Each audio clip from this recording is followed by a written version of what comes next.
So there's been a lot of rumors and speculation onto what exactly is going on with Trump's health. And he went to the hospital yesterday. And these were the headlines then. Trump is in, quote, excellent health, White House says, amid questions about second exam. And this is just factual. He went to the hospital. Like, why are you going back again if you say everything is fine?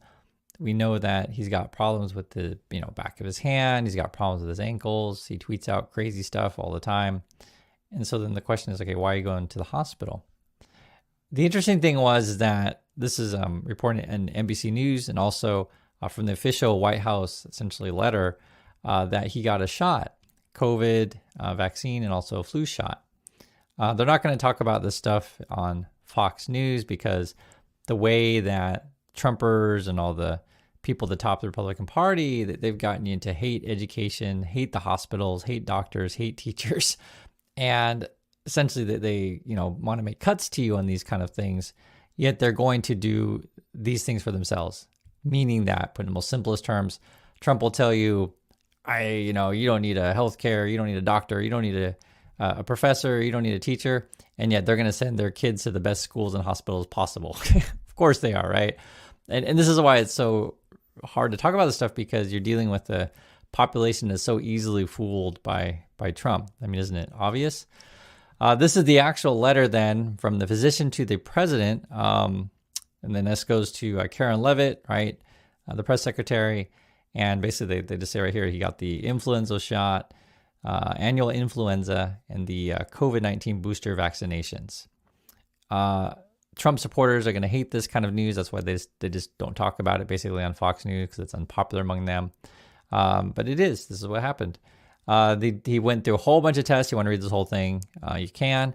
But basically saying that they're saying Trump's fine. One thing that I thought was interesting at the very end, he says, it's from the doctor, he continues, referring to Trump, he continues to maintain a demanding daily schedule without restriction. And I feel like that kind of language is vague enough to where it can still give them a bit of a smokescreen. If you want to define demanding schedule as, showing up late to work, going home early, golfing on weekends, sitting around eating KFC by your phone while you watch Fox News, I guess that could be a demanding schedule. But it's pretty clear that Trump is in decline, both physically and mentally. They're just, like I said, they're still going to say he's fine, but, there's that. And whenever we talk about any of these kind of issues, guys, I just tell you the truth and my honest opinion on this stuff. If you're going to mention Trump and his age and his health, you can certainly mention Biden and his age and his health. It's fine. I said this during the election when it was going on. I thought they were both too old. Just get out of politics and go take care of yourself. Pretty simple evaluation. I don't think that's anything crazy to say. I just saw this recently, I guess. Biden, as it says, undergoes radiation therapy as cancer care enters new phase. So I wish no ill harm on Biden. And regarding cancer, it's something that I talk about so many times on the channel. I wish, say with the Trump people, that they would fund universities, find cures for cancer, right? Find cures for things that are ailing all of us, like putting money into medical research, into education, because these are just basic things, into healthcare. Basic things that we need to be doing. I take this stuff seriously. If you guys don't know, both my mom and my dad passed away from cancer. My mom and my sister actually just recently this last year both passed away from cancer. So it is it's just a reality. I'm highly susceptible to this, or it runs in the family. 3 members of my family. So I actually my wife and I take out extra insurance. Because this, you get diagnosed, it's really, really, really expensive. And so, I hope we can find a cure as soon as possible. I think that'll help so many people. And so I don't know how to say it. That's why it's frustrating for me when, you get this kind of news where, Trump's doing what he needs to do to try to stay healthy, yet they tell all their followers that you don't need said things. So it's really hypocritical in that way. And that's all I have to say about that. It's frustrating because, I hop all over the news. You see now, I guess our CDC is firing people. They're underfunded. But it's not just the CDC. It's like multiple departments now that the government is shut down. And Russ Vought, Trump, and all their, mega people, They're like, hey, this is our chance. This is our opportunity. That was in Trump's language, opportunity to fire people, right? So 4,000 workers then got notices on Friday. I'll say this, it could be more for all we know, because letters were just going out, and this is just a couple of days ago, that people started getting essentially, messages that don't come in, basically don't come into work. It's a lot of different departments: Treasury, Health and Human Services, Education, Housing and Urban Development, Commerce, Energy, and Homeland Security. And I'm sure there's more. And when you read through this stuff, you'll see how people's lives are affected for any number of ways. Let's say you need to file some papers with the IRS, some sort of extension or something like that. Well, that might take a long time now, right? There's a lot of turmoil. I think half the people from the IRS are now furloughed. Or say you need processing done with the VA, right? For whatever reason, they need a number of paperwork or procedures, or you need some help with stuff, right? Or if you need help, well, you talk about the airport one, like you want to just fly on time. People may not necessarily show up to work because they're not getting paid. Trump, on the other hand, and this is crazy that this is the state of the USA when our headlines are, Pentagon will pay military troops, Trump says, shifting $8 billion, because there was some question whether or not we're paying people. And, my opinion on this stuff is, if you're focused on paying the troops, pay everyone that deserves to get a paycheck, which is just basic, Doesn't matter, be it the IRS, be it Department of Education, right? Be it Health and Human Services, whatever. If you're doing your job, you should get paid. This is basic.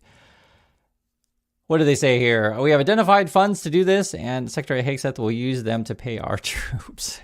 It's literally what we're talking about here. And then they're going to blame the Democrats, of course. One thing I noticed as well is there's been a lot of anger, and this would be both Democrat and Republican, because people are concerned about the future. And so what it boils down to is it's going to end up being a blame game. Obviously the Republicans will blame the Democrats, and then the Democrats will blame the Republicans. And, for any of these kind of things, it's going to depend on your particular worldview. So I just give you my opinion, but I try to give you guys a full picture of this stuff. They're fighting over, how do we fund the government? Healthcare is a big sticking point in this. And it's crazy because, let me read a little bit about this stuff, is because so many people are affected, and I wish they would just, figure out something to get these system working for everyone. But that's why I mentioned in the beginning, though, say with the Trumpers, they're not really interested. They're more interested in like, how can we get the system working for the billionaire class and then cut off everything else for everyone else, right? That's why this is really important when you see how whether or not Trump will and Fox News will mention the just getting a basic flu shot. If they'll mention that on Fox News, I bet you they don't, because the way they'll try to paint it is like, you're healthy, you don't need to go to the hospital, you're fine, and yet they go, right? Oh, you're smart enough, you don't need any education, you don't need to go to university, you learn everything from watching Fox News and keep watching that, and yet they send their kids right to university, etc. Or another good one is that Fox always tells you all the time how much they hate New York and hate LA and all these liberal cities. Well, then why do you put your offices, Fox News in the big cities? Why do you do that? Like, why don't you have your Fox News offices like in Oklahoma? If you hate New York so much, why move all your offices to Oklahoma? It's a legitimate question. So this is the kind of stuff that where if you have an uneducated audience, and I'm just talking about Fox News, any of that crowd, they're easy to fool. And I always tell you the guys the same thing, right? Look at what people do, not what they say. Look what they do. Look what Trump's doing. What's he doing? He's getting a flu shot, right? Where's Fox? Where did they film from, right? Look at New York City, right? Look at LA, big cities. They're not going to go to Oklahoma. Just the reality. This is for those of you who have to talk to MAGA people, just ask them just like basic questions like that.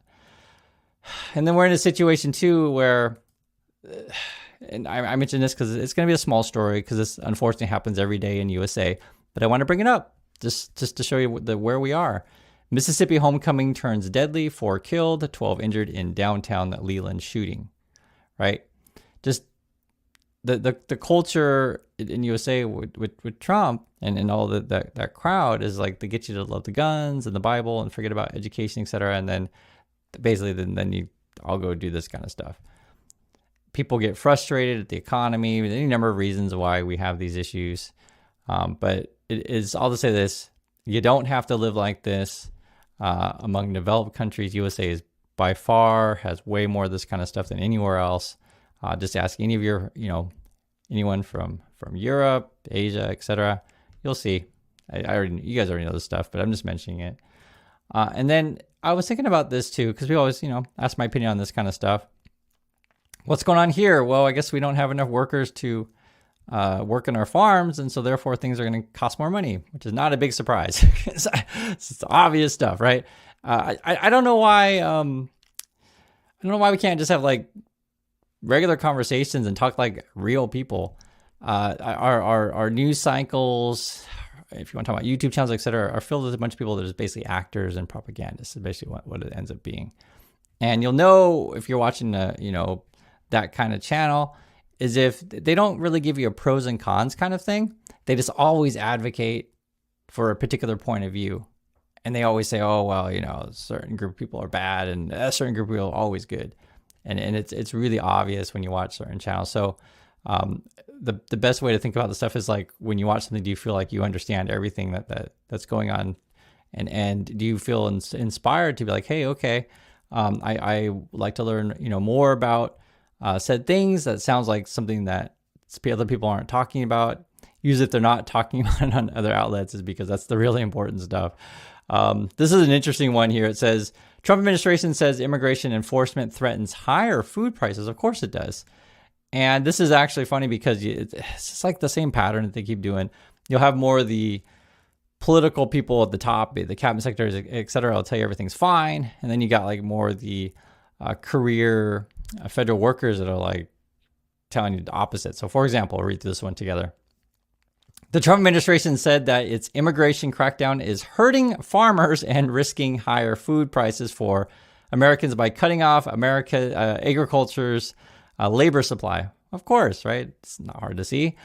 The Labor Department warned in an obscure document, so like this small little document, I guess, with the Federal Register last week that, quote, the near total cessation of the inflow of illegal aliens is threatening the stability of domestic food production and prices for consumers. Of course, U.S. consumers. Unless the department acts immediately to provide a source of stable and lawful labor, this threat will grow and with increased funding for immigration enforcement. So basically, things are going to go up in cost, guys, and that's where we are.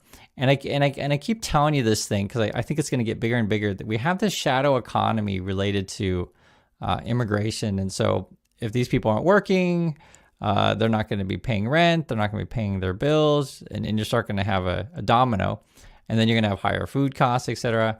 So I think this just keeps getting, just keeps getting bigger and bigger, how many people are exposed to, say, the tricolor thing. And this is an example of, I promise you, because I know I can see what other outlets are talking about. Not many people bring this stuff up. It's only in the financial news, basically, but it matters. Do not ignore the money stuff. Essentially looking at a pile of bankruptcies that could be mounting up. You also got, this was the First Brand thing. Where's that missing? It's like $2.3 billion. And I think it's all connected to, again, it was what I refer to as the shadow economy. And that would be, revolving around immigration and all the things that connected to that. And then you're going to add on top of the federal workers that are all being laid off under Trump. And we're all going to get affected because we're all connected.